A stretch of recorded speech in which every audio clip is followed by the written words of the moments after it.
अस्सलाम वालेकुम friends and welcome to everyday physics. उम्मीद करती हूँ आप सब खैर खैरियत से होंगे।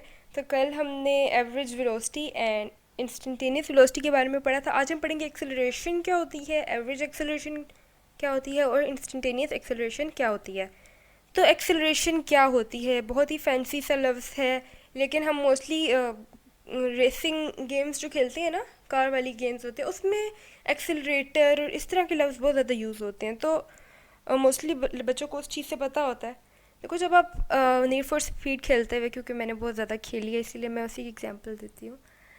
तो खैर, जब आप नाइट्रोस मारते हो ना, ठीक है, जब आप नोज़ का बटन दबाते हो तो गाड़ी एकदम से एक्सेलरेट होती है। इसका क्या मतलब होता है?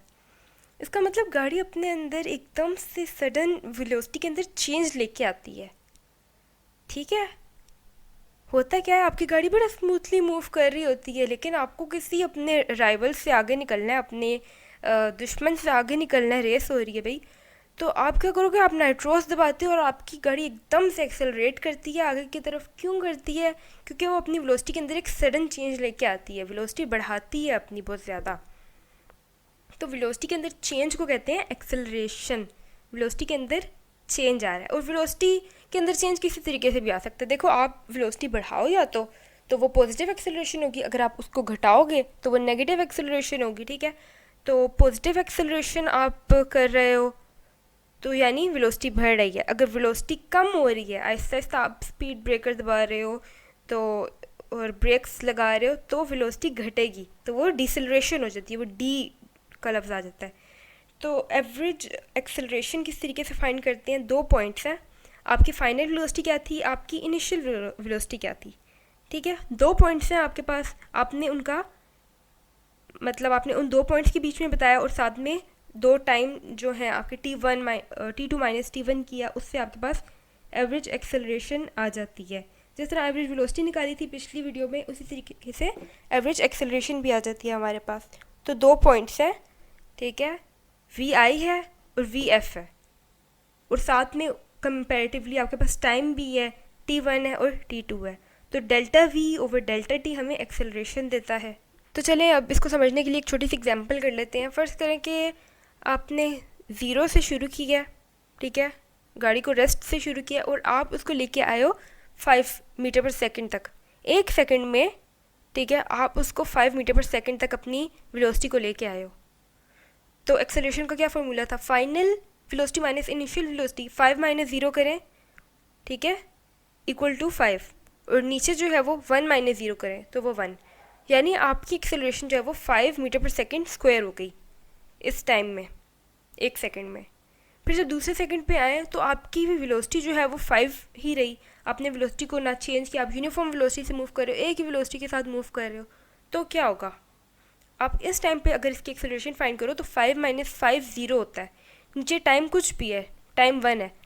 तो कोई भी चीज़ जो है, मतलब ज़ीरो अगर ऊपर आ जाए तो क्या होता है कि ज़ीरो हो गई है। अब हमारे पास एक्सेलरेशन जो है वो ज़ीरो हो गई। यहाँ सोचने वाली बात यह है कि एक्सेलरेशन ज़ीरो क्यों हुई है। एक्सेलरेशन क्या थी? चेंज इन वेलोसिटी, यानी वेलोसिटी के अंदर चेंज आ रहा है। तो कोई यहाँ से 1 सेकेंड से 2 सेकेंड के बीच में वेलोसिटी में कोई चेंज आ रहा है क्या? आप एक ही स्पीड से, आप एक ही वेलोसिटी के साथ मूव किए जा रहे हो, कोई चेंज नहीं आ रहा। जब वेलोसिटी में कोई चेंज नहीं आ रहा तो एक्सेलरेशन भी कुछ नहीं होगी, एक्सेलरेशन ज़ीरो होगी उस टाइम पे। ठीक है, इज़ इट क्लियर? उसके बाद आप 5 से 7 की तरफ जाते हो, अपनी वेलोसिटी बढ़ाते हो। ठीक है, आपने अपनी वेलोसिटी बढ़ाई और आपके पास क्या होगा, आपकी वेलोसिटी बढ़ेगी। आपने एक्सेलरेटर दबाया, आपकी वेलोसिटी बढ़ेगी। 5 मीटर पर सेकंड से 7 मीटर पर सेकंड हो गई एक सेकंड के टाइम में। तो यहाँ पे आपकी यहाँ पे एक्सेलरेशन क्या होगी, 7 - 5 डिवाइडेड बाई 3 - 2। तो यहाँ पे आपकी एक्सेलरेशन 2 मीटर पर सेकंड स्क्वायर से बढ़ी है। ठीक है, यहाँ पे भी एक्सेलरेशन जो है वो बढ़ी है क्योंकि आपने एक्सेलरेटर दबाया है। फिर आप क्या करते हो, आप थोड़ी सी ब्रेक्स दबाते हो, आप 7 से 3 मीटर पर सेकंड की तरफ जाते हो। ठीक है, 3 सेकंड से 4 सेकंड तक के बीच में आपने क्या किया, आपने वेलोसिटी को इस तरीके से रखा। अब यहाँ पे फाइनल वेलोसिटी क्या है?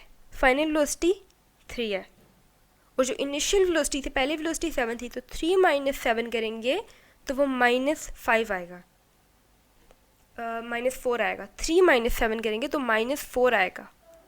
तो माइनस में चलेगी अब एक्सेलरेशन। क्यों गई? क्योंकि आपने ब्रेक्स दबाई थी, आपने वेलोसिटी को घटाया, कम किया, डिसेलरेट किया। अब जब डिसेलरेशन हुई है तो क्या हुआ? वेलोसिटी कम हुई है, एक्सेलरेशन भी कम हुई है। इसी तरीके से आप दोबारा रेस्ट पे जाते हो, आप ब्रेक्स दबा दिया आपने, गाड़ी रुक जाएगी आपकी, दोबारा से 0 पे आ जाएगी, 0 मीटर्स पर सेकेंड, 5 सेकेंड में। तो आप दोबारा से फाइनल माइनस इनिशियल करोगे। फाइनल अब क्या है? 0। 0 माइनस 3 करोगे तो 0 माइनस 3 से क्या हुआ हमारे पास? -3 आ गया। -3 जो है वो एक्सेलरेशन है, डिसेलरेशन हो गई। ठीक है, तो ये थी एवरेज एक्सेलरेशन, अगर हमने एवरेज एक्सेलरेशन जो है वो फाइंड करनी हो। लेकिन अगर हमारे पास हमने इंस्टेंटेनियस एक्सेलरेशन फाइंड करनी हो, और पहले हमने इंस्टेंटेनियस वेलोसिटी के बारे में भी पढ़ा है, आप वो वीडियो भी देख सकते हैं ताकि आपका टॉपिक क्लियर हो। तो इंस्टेंटेनियस एक्सेलरेशन अगर हमने फाइंड करनी होती है ना, उसके लिए हमें किसी एक इंस्टेंट पे, किसी एक पल पे, एक लम्हे पे एक्सेलरेशन चाहिए होती है। और एक पल में एक्सेलरेशन फाइंड करने के लिए हम क्या करते हैं? हमें किसी तरीके से उस टाइम को रोकना पड़ता है। ठीक है, आप उस टाइम को रोको, देखो गाड़ी कितनी फास्ट मूव करती है। अगर आप कहो कि ए से बी पॉइंट तक जब ये मूव कर रही है इतनी फास्ट, मुझे इस पॉइंट के बीच में ही इसकी एक्सेलरेशन चाहिए, किस तरीके से फाइंड करोगे आप? आपको वो डिस्टेंस चाहिए, 2 पॉइंट्स के बीच का डिस्टेंस चाहिए। ठीक है, आपको वो 2 पॉइंट्स चाहिए, आपको वो टाइम चाहिए। ये सिर्फ इस तरीके से हो सकता है कि अगर हम टाइम को इतना छोटा कर दें, इतना छोटा कर दें कि वो 0 को अप्रोच करे। ठीक है, तब कहीं जाकर टाइम रुक जाएगा, तब आपको अपना वो डिस्टेंस भी मिल जाएगा। तो हम क्या करते हैं, ये एवरेज, जिस तरीके से हम एवरेज एक्सेलरेशन फाइंड करते हैं वैसे ही करते हैं।